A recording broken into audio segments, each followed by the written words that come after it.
মা এবং বোনদেরকে বাইরে চাকরি বাকরি করতে হবে, তাহলে দেশ উন্নত হবে, এটা মিথ্যা কথা, ডাহা মিথ্যা কথা।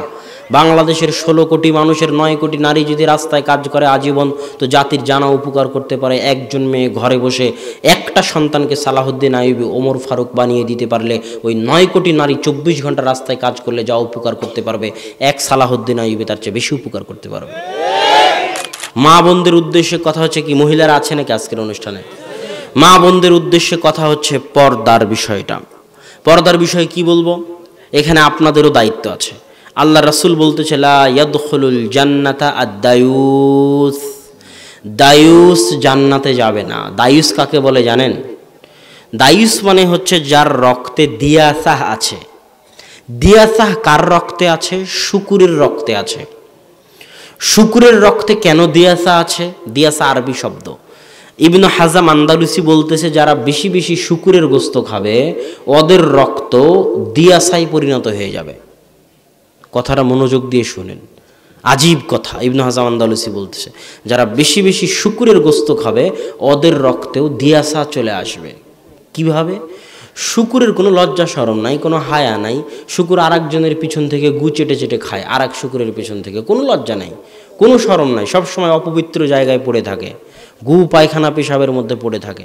তো যে বেশি বেশি শুকুরের গোস্ত খাবে ওরও লজ্জা এমনভাবে হারিয়ে যাবে যে ওর সামনে যদি কেউ আর বইয়ের সাথে জেনা করে তবু ওর মধ্যে কোনো ফিলিংস কাজ করবে না। এর নাম হচ্ছে রক্তের মধ্যে দিয়াসা আসা। এর নাম কি? রক্তের মধ্যে দিয়াসা আসা। আল্লাহ রাসূল বলছে যে দায়ুস সে জান্নাতে যাবে না। মানে যার বউ বেপরদা হয়ে চললে, যার মধ্যে কোনো ফিলিংস কাজ করে না। কে রে, আমি মোহরানা দিয়ে বিবাহ করলাম, আমার বউকে আর একজন দেখবে, এই ফিলিংস যার মধ্যে কাজ করে না। যার মেয়ে বেপরদা হয়ে চললে তার মধ্যে কোনো ফিলিংস কাজ করে না, অপমান বোধ কাজ করে না, যাকে এটা কিছুই মনে হয় না, তার মানে তার রক্ত শুকুরের রক্ত হয়ে গেছে। কথা মনে হয় বুঝাতে পারলাম না। যার মেয়ে, যার বউ বেপরদা হয়ে চলে, তার মানে তার রক্ত কাদের রক্ত হয়ে গেছে? শুকুরের রক্ত হয়ে গেছে, সব পুঁজ হয়ে গেছে। আর ওখানে মুসলমানের রক্ত নাই, ওখানে আর আত্মমর্যাদা নাই। পর্দা কেন এত জরুরি? পর্দা হচ্ছে সমাজ রক্ষার, সমাজ হেফাজত করার মাধ্যম। কিভাবে সমাজ রক্ষা হবে, কিভাবে সমাজ হেফাজত হবে? পরিবার টিকে থাকলে সমাজ হেফাজত হবে। পরিবার টিকে থাকা মানে বাপের পরিচয় জানতে পারা। আজ হাজার লাখো বছর ধরে আল্লাহ এই পৃথিবী আবাদ করে আসতেছে পারিবারিক প্রথার মাধ্যমে।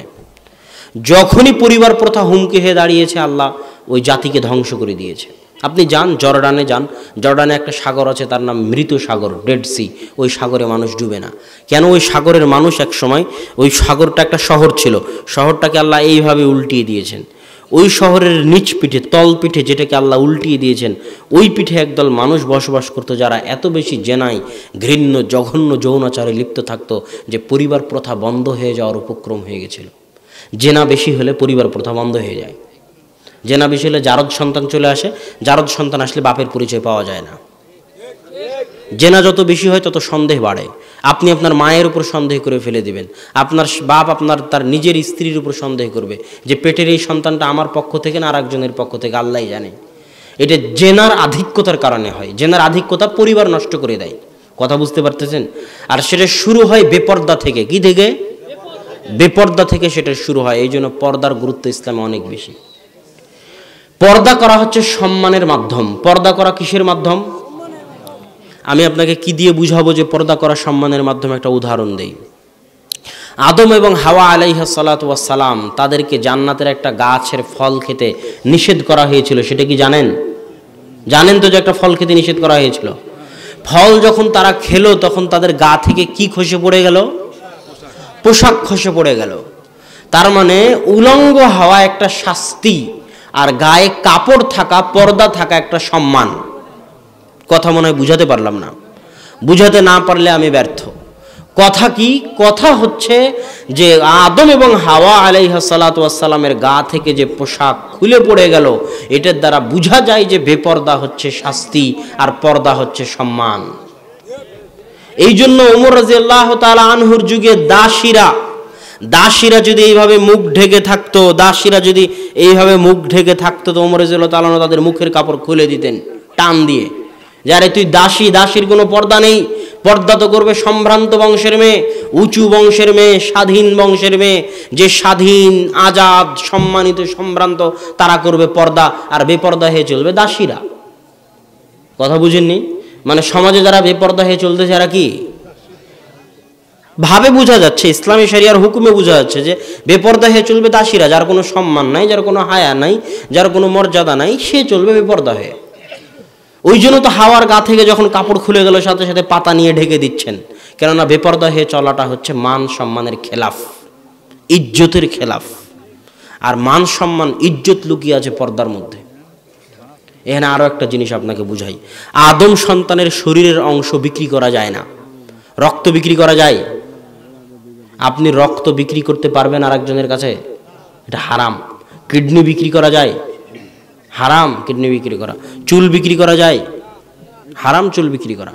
আপনি দান করতে পারেন, রক্ত দান করে দেন, কিডনি দান করে দেন, দান করতে পারেন, বিক্রি করতে পারেন না। কেন? এটা আদম সন্তানের শরীরের অংশ। আদম সন্তানের শরীরের অংশের একটা মান সম্মান আছে, মর্যাদা আছে, এটা বিক্রিযোগ্য নয়। গরু ছাগল বিক্রি হতে পারে, গম ধান চাউল বিক্রি হতে পারে, আদম সন্তান বিক্রি হতে পারে না। কিন্তু মা বোনেরা নিজেদেরকে বানিয়ে দিয়েছে বিক্রিযোগ্য। 1000 টাকা দিলেই অ্যাডভার্টাইজের জন্য, 1 লক্ষ টাকা দিলেই অ্যাডভার্টাইজের জন্য চেহারা খুলে দিচ্ছে, শরীর খুলে দিচ্ছে, তাহলে বিক্রি করতেছে না? বিমানবালা রিসিপশনে দাঁড়িয়ে থাকা মেয়ে কিসের বিনিময়ে চাকরি করে? চেহারা দেখানোর বিনিময়ে। তার মানে সে চেহারাটাকে কি করতেছে? টাকার কাছে বানিয়েছে। অতএব সম্মানিত মা এবং বোনদের বলতে চাই, পর্দা হচ্ছে আপনার ইজ্জতের কারণ, পর্দা হচ্ছে আপনার সম্মানের কারণ, পর্দা হচ্ছে আপনার ভূষণ। আপনি বেপর্দা বেহায়া হয়ে না চলে পর্দাশীলা হয়ে চলার চেষ্টা করুন। একজন পর্দাশীলা তাকওয়াবান পরহেজগার নারীর মূল্য আল্লাহর নিকটে অনেক। আল্লাহ রাসূল বলছেন, ইন্নাদ দুনিয়া কুল্লুহা মাতা, সারা দুনিয়া সবই সম্পদ, কিন্তু সবচেয়ে দামি, সবচেয়ে মূল্যবান সম্পদ হচ্ছে আল মারআ সালিহাহ, একজন সতী নারী, একজন পরহেজগার নারী। যে নারী মুখ দিয়ে কোনোদিন পরকীয়া প্রেম, অবৈধ প্রেমে, অবৈধ সম্পর্কে লিপ্ত হয়নি। যে নারী তার নিজের শরীর, নিজের লজ্জাস্থান আমানতের হেফাজত করেছে, সে ওই মুখ দিয়ে দোয়া করা মাত্র আল্লাহ সাথে সাথে কবুল করে নেবে। কেন? সারার ঘটনা খুলে দেখেন, উনি একজন পর্দাশীলা তাকওয়াবান মহিলা ছিলেন বলেই তো দোয়া করা মাত্র আল্লাহ কবুল করে নিয়েছে। অতএব মা এবং বোনেরা হচ্ছেন পরিবারের ভিত্তি। মা এবং বোনেরা বাড়িতে বেকার বসে থাকে না। মা এবং বোনদেরকে বাইরে চাকরি বাকরি করতে হবে তাহলে দেশ উন্নত হবে, এটা মিথ্যা কথা, ডাহা মিথ্যা কথা। বাংলাদেশের 16 কোটি মানুষের 9 কোটি নারী যদি রাস্তায় কাজ করে আজীবন, তো জাতির জানা উপকার করতে পারে। একজন মেয়ে ঘরে বসে একটা সন্তানকে সালাহুদ্দিন আইয়ুবী, ওমর ফারুক বানিয়ে দিতে পারলে, ওই 9 কোটি নারী 24 ঘন্টা রাস্তায় কাজ করলে যা উপকার করতে পারবে, এক সালাহুদ্দিন আইয়ুবী তার চেয়ে বেশি উপকার করতে পারবে। অতএব নারীদের গুরুত্ব কোথায় সেটা আপনাকে বুঝতে হবে। ইহুদি খ্রিস্টানরা জানে যে নারীদেরকে ঘর থেকে বের করে নিলেই সমাজ নষ্ট হয়ে যাবে। কেমনে সমাজ নষ্ট হবে? নারী যখন ঘর থেকে বের হয়ে গেল, ডাক্তার সকাল 8টায় বের হয়, 5টায় ফিরে, স্বামী বিদেশে প্রবাসে কাজ করে, স্বামী এক জায়গায়, মা এক জায়গায়, সন্তান মানুষ হয় চাকরের হাতে, চাকরানির হাতে। ওই সন্তান কি সৎ হবে? ওই সন্তান কি ভালো হবে? হতে পারে না, অসম্ভব। ওই মায়ের চাকরি তো 2 টাকা কামানো নয়, ওই মায়ের চাকরি হচ্ছে আল্লাহর পক্ষ থেকে দেওয়া চাকরি, সবচেয়ে কঠিন চাকরি। পারমাণবিক বোম বানানো অত কঠিন নয়, চন্দ্র মঙ্গল গ্রহে যাওয়া অত কঠিন নয়, যত কঠিন একটা ছোট্ট বাচ্চাকে সৎ মানুষ রূপে গড়ে তোলা। জন্ম দিতে পারলে মা হওয়া যায় না, পাগলিও জন্ম দিতে পারে। আপনি জন্ম দিলেন আর বললেন মা, অসম্ভব। আপনাকে মায়ের দায়িত্ব পালন করতে হবে, আপনাকে পিতার দায়িত্ব পালন করতে হবে। না পালন করলে জবাব কিয়ামতের মাঠে আপনাকে দিতে হবে। অতএব সম্মানিত মা এবং বন্ধুদের উদ্দেশ্য করে বলতেছি, আপনারা নিজেদের দায়িত্ব বুঝুন, দায়িত্ব সচেতন হন। কি জন্য পৃথিবীতে এসেছেন সেটা অনুভব করার চেষ্টা করুন। বেপর্দা বেহাই থেকে ফিরে এসে পর্দার মধ্যে নিজেকে আবদ্ধ করে দিয়ে, পর্দার মধ্যে নিজের সম্মান, নিজের ইজ্জতকে হেফাজত করার মাধ্যমে দেশ, জাতি, সমাজকে কিছু দেওয়ার চেষ্টা করুন। আল্লাহ আপনাদের তৌফিক দান করুক, আল্লাহুম্মা আমিন। আর যুবকদের উদ্দেশ্যে বলতে চাই, যুবক, তোমাদের আত্মমর্যাদার দরকার আছে, আত্মসম্মানের দরকার আছে। স্রোত যেই দিকে যাবে তুমিও সেই দিকে যাবে, এটা হতে পারে না, অসম্ভব। স্রোত যেই দিকে যাবে তুমিও সেই দিকে যাওয়া মানে তুমি খড়কুটো, মানে তুমি পানা, মানে তোমার কোনো মূল্য নেই। এটাই আল্লাহ রসুল বলেছে যে একটা সময় আসবে যখন কাফের, ইহুদি, খ্রিস্টান, মুশরিকরা তোমাদের উপরে এমনভাবে ঝাঁপিয়ে পড়বে যেমন ক্ষুধার্ত ব্যক্তি প্লেটের উপরে ঝাঁপিয়ে পড়ে। আল্লাহ রসুল, আমরা কি কম হব? অসম্ভব, তোমরা কম হবে না। কয়েকশো কোটি হওয়ার পরও তোমরা হবে ফেনার মতো, কোনো ভ্যালু থাকবে না, মূল্য থাকবে না। আইপিএল বিপিএলের জুয়া, পড়াশোনার নামগন্ধ নাই, সময় নষ্ট, মোবাইলে সময় নষ্ট, ফেসবুকে সময় নষ্ট, ইউটিউবে সময় নষ্ট, জুয়ার আড্ডায় সময় নষ্ট, মদের আড্ডায় সময় নষ্ট। এই যুবক সমাজ দিয়ে জাতির কি হবে? বলেন কি হবে জাতির? এরা তো জাতির বোঝা, এদেরকে তুলে ডাস্টবিনে ফেলে দিতে হবে। এরা জাতির জন্য বোঝা, এদেরকে তুলে ডাস্টবিনে ফেলে দিতে হবে। ইসরায়েলে যাও, ইসরায়েলের ইহুদি কয়দিন বিপিএলের আয়োজন করে, কয়দিন আইপিএলের আয়োজন করে, কয়দিন ওরা মদ জুয়া আড্ডা নিয়ে ব্যস্ত থাকে, গিয়ে দেখে আসো। ওদের কাজ পড়াশোনা করা, ব্যাংক ব্যালেন্স, অর্থনীতি, জ্ঞান বিজ্ঞান, গবেষণা প্রযুক্তিতে উন্নত হয়ে তোমাদেরকে কচু কাটা করা, এটা হলো ওদের উদ্দেশ্য। আর তোমাকে ওই যে বিপিএল আইপিএল, নারী, নাচ গান, ফেসবুক ইউটিউব, সময় নষ্ট, মদ জুয়াতে ব্যস্ত রেখে তোমার মাথাকে ভোঁতা করে দেওয়া, তোমার ব্রেনকে অচল করে দেওয়া। আর তুমি ওই যে জীবনে কোনোদিন পড়াশোনা করোনি, তখন আর কি করবা? তখন পদ্মা সেতু বানাতে ইঞ্জিনের ভাড়া করা লাগে, চায়না থেকে ইঞ্জিনের ভাড়া করা লাগে, কোরিয়া থেকে, আর তুমি গিয়ে ইট বালু নিয়ে ওখানে লেবারি করবা। এই হলো উন্নত বাংলাদেশ। বলছে কি গার্মেন্টস নাকি উন্নত, ওখানে মেয়েরা কাজ করে তাই উন্নত হয়ে গেছে দেশ, মানুষ গিয়ে কাজ করে তাই উন্নত হয়ে গেছে। আরে আমেরিকা ইউরোপ যারা পারমাণবিক বম বানাতে পারে, ওরা প্যান্ট শার্ট বানাতে পারে না? পারে না? পারে না? তাহলে তুমি কখন দর্জি খলিফা হয়ে তুমি উন্নত হয়ে গেলা? অসম্ভব। তোমার চাইতে যদি কম বেতনে আফ্রিকার লোকেরা বানিয়ে দেয় তো এই গার্মেন্টস আফ্রিকায় চলে যাবে। এটা নাম উন্নতি নয়। উন্নতি হচ্ছে জ্ঞান বিজ্ঞান গবেষণা প্রযুক্তিতে উন্নতি। অতএব যুবক, এখনও ফিরে আসো, এখনও সময় আছে। দেশ জাতির জন্য বোঝা হয় না, বুঝার চেষ্টা করো। দাওয়াতি কাজে সময় দাও, পড়াশোনায় সময় দাও, দেশ জাতিকে রক্ষা করার জন্য সময় দাও। দেশ জাতির জন্য বোঝা হয় না। দুনিয়া অল্প দিনের, কিছু করে গেলে মানুষ স্মরণে রাখবে, পরকালে পাবে। আর জাতির জন্য বোঝা হয়ে গেলে পরিবারের জন্য বোঝা, পিতার জন্য বোঝা, মাতার জন্য বোঝা, জাতির জন্য বোঝা, দেশের জন্য বোঝা, তুলে ডাস্টবিনে ফেলে দিতে হবে। কোনো কাজ নেই। এদেশের হাজারো যুবক ডাস্টবিনে ফেলে দেওয়ার যোগ্য।